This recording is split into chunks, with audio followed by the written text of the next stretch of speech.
Alice Paré, Drummondville, Québec, 1971. Une jeune fille de 14 ans de Drummondville au Québec disparaît après un cours de musique annulé et on retrouve son corps 68 jours plus tard à Sainte-Clotilde de Horton.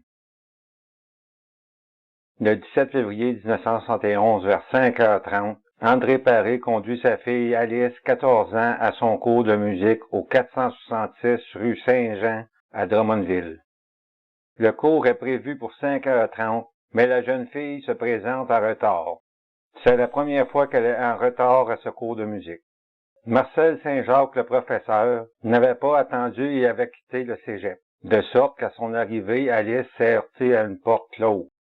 Puisqu'il n'aura pas de cours de musique, elle doit retourner chez elle et son père est déjà reparti. Alice emprunte 10 cents de ses camarades et traverse la rue pour utiliser la boîte téléphonique en face pour téléphoner chez elle pour que son père vienne la chercher. Malheureusement, ce téléphone public est défectueux et elle ne peut pas rejoindre ses parents. L'adolescente rembourse les sous empruntés et mentionne à ses amis qu'elle marchera pour se rendre chez elle au 667 boulevard Mercure. Son domicile est à 1 mille de là. Alors, elle passera par la rue Saint-Jean, Lindsay et le boulevard Mercure. À 7 heures le soir, les parents d'Alice qui n'ont pas de nouvelles de leur fille se rendent au local de musique pour y apprendre que le cours de musique a été annulé. Ils ont appris que leur fille avait décidé de quitter par ses propres moyens. Puisqu'ils n'ont pas de nouvelles d'Alice, ils téléphonent à la police. La police pense tout de suite à une fugue.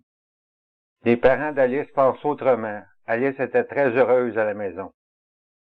Plus les jours passent, plus que l'hypothèse que la jeune Alice, 14 ans, semble avoir été enlevée. La police cherche activement Alice Paré, 14 ans, fille d'André et Madeleine Paré. Alice mesure 4 pieds 5 pouces, pèse 70 livres et a les cheveux et les yeux bruns. Elle était une étudiante modèle, timide et très rangée. Au moment de sa disparition, elle portait son uniforme d'école, un manteau rouge vif, des bottes et un chapeau blanc. Durant l'enquête, plusieurs appels téléphoniques sont rentrés à la centrale de police. Toutes ces informations ont été vérifiées sans succès. Plus de 150 personnes ont été interrogées sans mener à une piste pour résoudre cette disparition. Sous la direction du capitaine Ange-Aimé Allard, tous les chalets situés au bord de la rivière Saint-François ont été fouillés par les policiers. Quelqu'un mentionne avoir vu la jeune fille entrer dans une voiture Chevrolet de couleur noire le soir de sa disparition. 68 jours après sa disparition, le 26 avril 1971, vers 2 heures de l'après-midi, 3 travailleurs de la ferme Leclerc du rang 3 à Sainte-Clotilde de Horton voient des souliers blancs à 60 pieds de la route sur un chemin de gravier. En s'approchant, ils découvrent le corps d'Alice Paré tout habillée dans son uniforme d'école sous un arbre. La Sûreté du Québec fut appelée sur les lieux. Arrivent alors Fernand Pépin, André Suriti, Denis Villa, Marcel Vigneault et André Ménard de la Sûreté du Québec de Victoriaville. Arrive aussi Jacques Gaboury du département du quartier général de Montréal. Le docteur Jean-Paul Valcourt du laboratoire médico-légal de Montréal se rend aussi sur les lieux. Alice Paré est découverte entièrement vêtue de son uniforme scolaire. Son manteau rouge avait été enlevé et déposé près de sa tête. Elle avait la tête dans un état de décomposition avancée, le reste du corps était intact. La flûte qu'elle transportait n'était pas sur les lieux. L'autopsie faite le lendemain matin à 9h30 révèle qu'elle a été étranglée et qu'elle n'a aucune trace d'agression sexuelle. Elle avait des ecchymoses sur un bras et sur une cuisse. La victime avait été mutilée au visage durant une période de 2 mois environ par des petits animaux carnivores qui hantent les forêts québécoises.